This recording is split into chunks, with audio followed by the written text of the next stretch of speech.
in Palestine and Rafah and all of Gaza and the West Bank, every single second is more dire than the last. That's why it's absolutely crucial that we continue to mobilize and organize. Please help me in welcoming Adam Zaghar.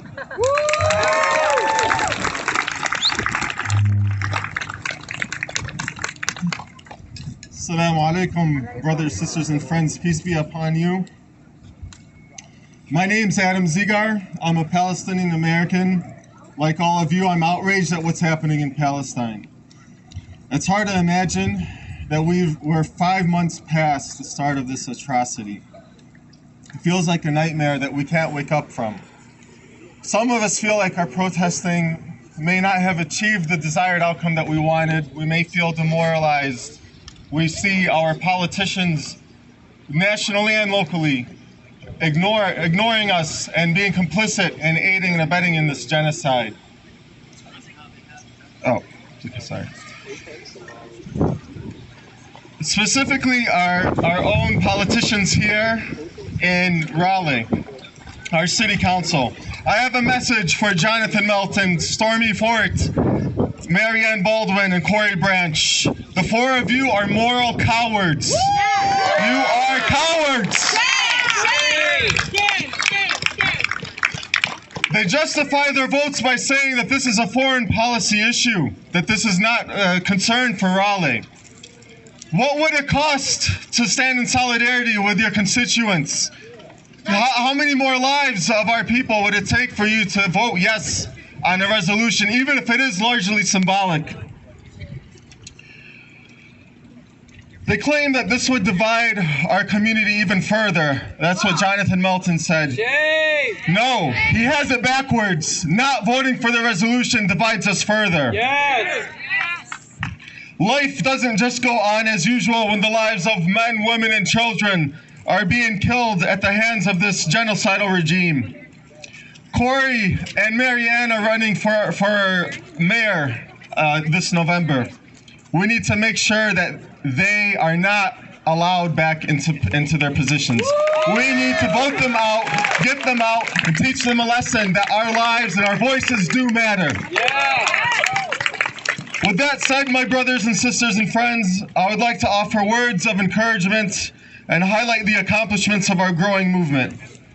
First and most importantly, the Palestinian people have not lost. We have not lost. Our success is not measured by the endurance of our effort. Our success is not measured in the short-term outcomes, but instead by the endurance of our efforts. Palestine only falls if we stay silent, if we give up, and if we feel despair.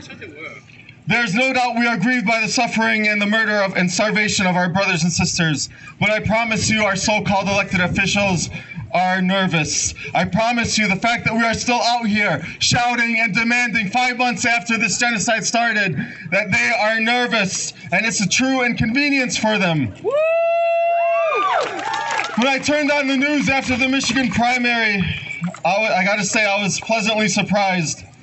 We saw how many votes, over 100,000 votes, and here in North Carolina, over 88,000 votes. To send the message to Joe Biden that this is not okay, and we are not going away, we won't be silenced. And let's not forget the boycotts. The boycotts of Starbucks, McDonald's, how they're desperate for our customers, how they had to issue clarifications on their stances and their point of views. This has pushed McDonald's, for example, to issue a statement of clarification that their original message was misconstrued. They're groveling for our money and we're hurting them in their pockets. So now is the time to press on. 5 months after this nightmare, we refuse to shut up. We will not be bullied into silence, not now and not ever. We're seeing a plethora of pro-Palestinian content all over social media, from TikTok to Instagram to Twitter. Before October 7th, most people had no clue about the plight of Palestinians. But now the general public is awake, especially our youth. People know that history did not start on October 7th, and people no longer accept the mainstream media's lies. So much good has come from the display of patience and hope from our brothers and sisters.